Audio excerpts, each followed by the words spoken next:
बिस्मिल्लाहिर्रहमानिर्रहीम। Welcome to the point nursing channel. Pharmacology part 5 में आज हम बात करने वाले हैं मेटाबॉलिज्म के बारे में। इसमें हम बात करेंगे मेटाबॉलिज्म क्या होता है, यानी बायो ट्रांसफॉर्मेशन कैसे होती है और किन ड्रग्स पर ये एप्लीकेबल होते हैं। इसके बाद हम बात करेंगे साइड ऑफ ड्रग मेटाबॉलिज्म के बारे में बात करेंगे and then 3 types of metabolism के बारे में बात करेंगे। इसके बाद हम बात करेंगे कि प्रो ड्रग की एडवांटेजेस क्या हैं एंड देन जो classification of bio transformation reaction है उसके 2 फेजेस पढ़ेंगे, फेज़ 1 एंड फेज़ 2। इसके बाद हम बात करेंगे ड्रग मेटाबोलाइजिंग एंजाइम्स के बारे में। कुछ एंजाइम जो है माइक्रोसोमल एंजाइम होते हैं और कुछ नॉन माइक्रोसोमल एंजाइम होते हैं। तो चलिए शुरू करते हैं अपना प्रेजेंटेशन। मेटाबॉलिज्म क्या होता है? मेटाबॉलिज्म जो है एक टर्म है जो कि डिस्क्राइब करती है bio transformation of pharmaceutical substances की, यानी जो हमारी ड्रग होती है बॉडी उनको किस तरह ट्रांसफॉर्म करती है ताकि वो इजीली एलिमिनेट हो। इसको कहते हैं metabolism. Chemical alteration of drug in the body is called as bio transformation, यानी कि ड्रग की जो केमिकल ट्रांसफॉर्मेशन होती है बॉडी में इसको कहते हैं bio transformation. It is needed to render a non-polar lipid soluble compounds into a polar soluble compounds to excrete in urine। As we know कि हमारी बॉडी को जो ड्रग एक्सक्रीट करना होता है, जो बॉडी से रिमूव करना होता है, उसको पोलर फॉर्म में कन्वर्ट करना होता है, यानी उसको वाटर सॉल्युबल में कन्वर्ट करना होता है ताकि वो किडनी से यूरिन के ज़रिए आसानी से निकल जाए। तो बायो ट्रांसफॉर्मेशन में हमारे पास क्या होता है, जो हमारे पास नॉन पोलर या लिपिड सॉल्युबल ड्रग होता है उसको वाटर सॉल्युबल या पोलर ड्रग में कन्वर्ट किया जाता है ताकि वो यूरिन के थ्रू एक्सक्रीट हो सके। जो हमारे पास पोलर ड्रग्स होती है यूजुअली वो बायो ट्रांसफॉर्म नहीं होती और एज इट इज़ यानी अनचेंज वो बॉडी से एक्सक्रीट हो जाती है। इसमें हमारे पास सबसे ज़बरदस्त एग्जांपल जो पोलर ड्रग का है वो स्ट्रेप्टोमाइसिन है, और अनचेंज जो है ये बॉडी से एक्सक्रीट हो जाती है यूरिन के ज़रिए। साइड फॉर ड्रग मेटाबॉलिज्म, हमारे पास drug metabolism different body parts में होती है। सबसे ज़्यादा मेटाबॉलिज्म हमारे पास लिवर ऑर्गन में होती है क्योंकि इसमें हमारे पास कंसंट्रेशन ऑफ एंजाइम्स होते हैं, जिसमें स्पेशली साइटोक्रोम P450 फैमिली जो है इन्वॉल्व होती है, और ये P450 फैमिली जो है हमारे पास मेटाबॉलिक रिएक्शंस में इन्वॉल्व होती है। फेज़ 1 और फेज़ 2 में ये जो है मेटाबॉलिज्म करवाती है और ड्रग को पोलर बनाती है ताकि वो एक्सक्रीट हो यूरिन में। देन हमारे पास अदर साइड्स आते हैं जिस पे पहले आता है किडनी। किडनी का मेन रोल हमारे पास एक्सक्रीशन में होता है कि वो ड्रग जो है वो एक्सक्रीट करे, लेकिन इस पे भी माइन्यूट अमाउंट ऑफ एंजाइम मौजूद होते हैं जो कि फेज़ 1 और फेज़ 2 रिएक्शंस में हेल्प करवाते हैं और ड्रग को फर्दर मेटाबोलाइज करके ड्रग बॉडी से रिमूव करते हैं। देन हमारे पास आता है इंटेस्टाइन। इंटेस्टाइन जो है हमारे पास उन ड्रग की मेटाबॉलिज्म कर रही होती है जो इंटेस्टाइन से ब्लड में शामिल होती है। तो जिस टाइम वो इंटेस्टाइन से ब्लड में शामिल हो रही होती है हमारे इंटेस्टाइन उसी वक्त उनको मेटाबोलाइज करता है और कुछ ड्रग को है वो रिमूव कर देता है। देन हमारे पास आता है लंग्स एंड प्लाज्मा। लंग जो है हमारे पास यूजुअली इनहेल ड्रग्स जो होती है उनको मेटाबोलाइज करके बॉडी से रिमूव करती है। ब्लड प्लाज्मा में भी कुछ एंजाइम मौजूद होते हैं जैसे कि एस्टरेज एंजाइम हो गया, ये ड्रग को विद इन ब्लड वेसल्स ही ब्रेक डाउन करती है और इनको एक्सक्रीट आउट करवा देती है। मेन ऑर्गन हमारे पास लीवर है जो ड्रग मेटाबॉलिज्म करवाता है, लेकिन कुछ अदर साइड्स है जैसे किडनी, इंटेस्टाइन, लंग्स और प्लाज्मा वो भी मेटाबॉलिज्म में हेल्प करते हैं। जब हमारे पास ड्रग की बायो ट्रांसफॉर्मेशन होती है तो as a result of bio transformation हमारे पास 3 प्रोडक्ट्स मिल सकते हैं। या जो हमारे पास ड्रग थी वो इनएक्टिव ड्रग में कन्वर्ट हो जाएगी, या जो हमारे पास एक्टिव ड्रग थी वो एज इट इज़ जो है एक्टिव ही रहती है, या जो हमारे पास प्रो ड्रग होती है वो एक्टिव ड्रग में कन्वर्ट हो जाती है। तो ये 3 रिजल्ट हमें on the basis of need, on the basis of drug formulation हमें मिलते हैं।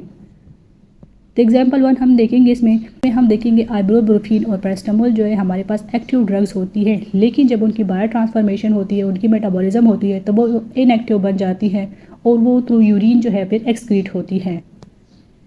सेकेंड ड्रग हमारे पास है मॉर्फिन का। मॉर्फिन जो है हमारे पास एक्टिव ड्रग होता है, जब उनकी बायो ट्रांसफॉर्मेशन होती है, मेटाबॉलिज्म होती है तो ये as it is active metabolite ही एक्सक्रीट होती है। देन थर्ड एग्जाम्पल है हमारे पास इनएक्टिव ड्रग।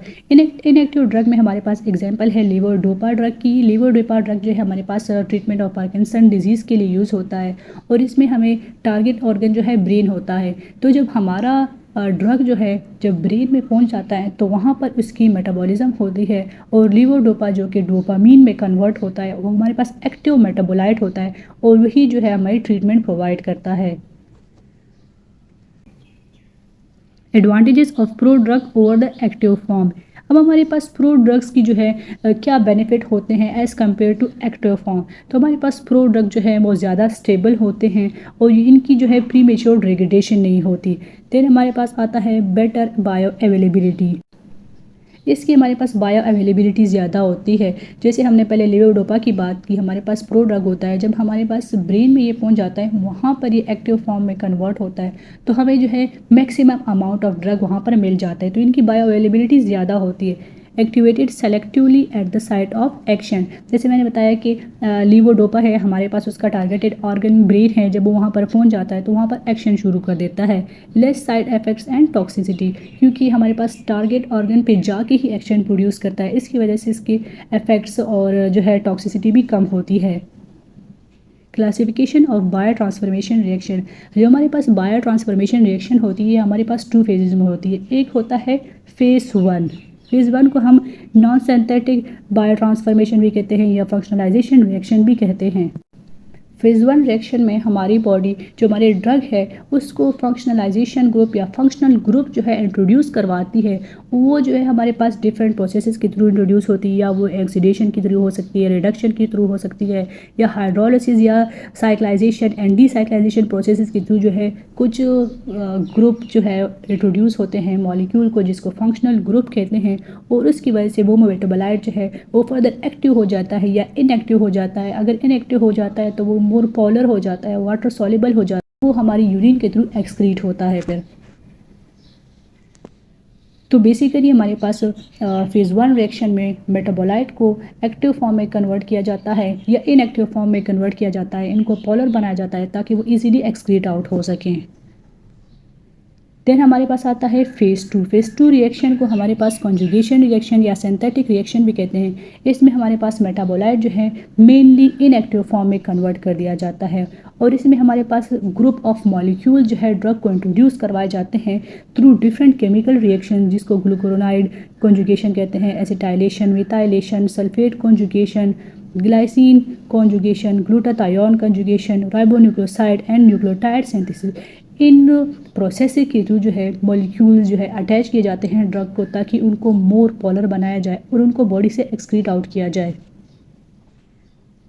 देन हमारे पास आता है drug metabolising enzyme. Drug metabolising enzyme जो है हमारे पास स्पेसिफिक टाइप ऑफ प्रोटीन होती हैं जो कि हमारे पास केमिकल मॉडिफिकेशन को फैसिलिटेट करती है ताकि हमारे ड्रग जो है ज़्यादा पोलर पड़े और बॉडी से एक्सक्रीट आउट हो। इसकी हमारे पास फिर फर्दर 2 क्लासिफिकेशन है, microsomal enzyme and then non microsomal enzymes. Microsomal enzymes हमारे पास मौजूद कहाँ पर होते हैं? मेनली हमारे पास एंडोप्लाज्मिक रेटिकुलम पे मौजूद होती हैं, प्राइमरीली इन द लिवर, यानी लिवर के जो एंडोप्लाज्मिक रेटिकुलम होते हैं उनमें ये मेनली मौजूद होते हैं। And then kidney, intestine, mucosa और लंग के ऊपर भी ये माइक्रोसोमल एंजाइम मौजूद होते हैं। माइक्रोसोमल एंजाइम के हमारे पास कुछ एग्जांपल्स है। इसमें पहले आता है मोनोऑक्सीजिनेज आता है, देन साइटोक्रोम P450 आता है जो कि मेनली हमारे पास लिवर में मौजूद होता है, एंड देन ग्लूकुरोनाइल ट्रांसफेरेज आता है। माइक्रोसोमल एंजाइम्स कैटेलाइज, ये हमारे पास कुछ स्पेसिफिक रिएक्शंस हैं उनको कैटेलाइज करते हैं, जिसमें हमारे पास आता है oxidation, reduction, hydrolysis and glucuronide conjugation. ये हमारे पास जो स्पेसिफिक रिएक्शन हैं जो मेनली फेज़ 1 में होते हैं उन रिएक्शंस को फर्दर कैटेलाइज करता है। Microsomal enzymes are inducible by drugs and diet. तो इंड्यूसिबल का क्या मतलब? इंड्यूसिबल का ये मतलब है कि कुछ ड्रग्स या डाइट जो है इनकी प्रोडक्शन को इंक्रीज़ करता है, यानी अप रेगुलेट करता है। जब इनकी प्रोडक्शन इंक्रीज़ होती है तो ये जो स्पेसिफिक ड्रग होता है हमारे पास उनकी मेटाबॉलिज्म फर्दर जो है इंक्रीज़ कर देता है, तो वो जल्दी जल्दी बॉडी से वॉश आउट होता है। तो जितना ड्रग हमारे पास जल्दी वॉश आउट होगा तो जाहिर है उसका इफेक्ट फिर कम प्रोड्यूस होगा, तो अकॉर्डिंगली फिर हमने डोज एडजस्टमेंट करनी होती है।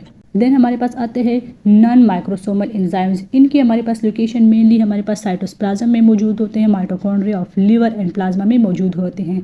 नॉन माइक्रोसोमल एग्जाम्पल हमारे पास फ्लेवर प्रोटीन ऑक्सीडेजेज है, एस्ट्रेजेज है, एमाइडेज है एंड कंजुगेजेज है। ये हमारे पास मेनली ऑक्सीडेशन एंड रिडक्शन के जो रिएक्शंस होते हैं उनको स्पीड अप करते हैं, मेनी हाइड्रोलाइटिक रिएक्शंस को स्पीड अप करते हैं, और ऑल कॉन्जुगेशन रिएक्शन एक्सेप्ट ग्लूकोनेडेशन को ये स्पीड अप करते हैं, उनमें हेल्प करते हैं। The non-microsomal enzymes are not inducible but many show genetic polymorphism। यानी ये हमारे पास नॉन इंड्यूसिबल होता है, इसमें हमारे पास ड्रग की या हमारे पास डाइट का कोई इफेक्ट नहीं होता, ये इनकी अप रेगुलेशन नहीं करवाता, लेकिन इसमें जेनेटिक पॉलीमॉर्फिज्म बहुत ज़्यादा होती है। यानी इसमें हमारे पास जीन की इनकोडिंग में डिफरेंस आता है, जिसकी वजह से हमारे पास एंजाइम की एक्टिविटी भी वेरी करती है। तो आज के प्रेजेंटेशन को हम थोड़ा सा समराइज़ करते हैं कि मेटाबॉलिज्म क्या होता है। मेटाबॉलिज्म में हमारे पास mainly biotransformation of drug होती है, यानी केमिकल नेचर ऑफ ड्रग जो है चेंज होती है। इसमें हमारे पास 3 टाइप्स ऑफ बायो ट्रांसफॉर्मेशन होती है। एक्टिव ड्रग जो है हमारे पास इनएक्टिव ड्रग में चेंज हो जाती है, या एक्टिव ड्रग जो है एक्टिव मेटाबोलाइट में ही चेंज हो जाती है। या हमने थर्ड एग्जांपल पढ़ी जो कि हमारे पास प्रो ड्रग है या इनएक्टिव ड्रग है, वो फर्दर एक्टिव ड्रग में कन्वर्ट हो जाती है, जिसमें हमने लेवाडोपा का एग्जाम्पल पढ़ा। और देन हमने पढ़ा कि प्रो ड्रग के क्या क्या बेनिफिट्स है, एडवांटेजेस है, यानी कि इनकी बेटर अवेलेबिलिटी होती है और ये ज़्यादा स्टेबल होते हैं और इनके टॉक्सिक इफेक्ट्स और साइड इफेक्ट्स कम होते हैं। देन हमने जो है classification of bio transformation reaction के बारे में पढ़ा कि हमारे पास जो है ट्रांसफॉर्मेशन रिएक्शन 2 स्टेप में होता है। एक फेज़ 1 में होता है, कुछ जो ड्रग्स है फेज़ 1 से ही मेटाबोलाइज होकर बॉडी से एक्सक्रीट आउट हो जाती हैं, लेकिन बहुत कम ड्रग्स जो हैं जो फर्दर फेज़ 2 से भी पास होते हैं और देन एक्सक्रीट आउट होते हैं। देन हमने पढ़ा कि ड्रग मेटाबोलाइजिंग एंजाइम्स के बारे में, कि जो कि एंजाइम माइक्रोसोमल एंजाइम्स हैं, नॉन माइक्रोसोमल एंजाइम्स है, और इसकी हमने लोकेशन के बारे में पढ़ा। एंड देन हमने पढ़ा कि ये कौन कौन सी रिएक्शन को स्पीड अप करता है। पार्ट 5 में हम पढ़ेंगे एक्सक्रीशन के बारे में। वीडियो पसंद आए तो लाइक, सब्सक्राइब और शेयर कीजिए। तब तक के लिए अल्लाह हाफिज़। Thank you.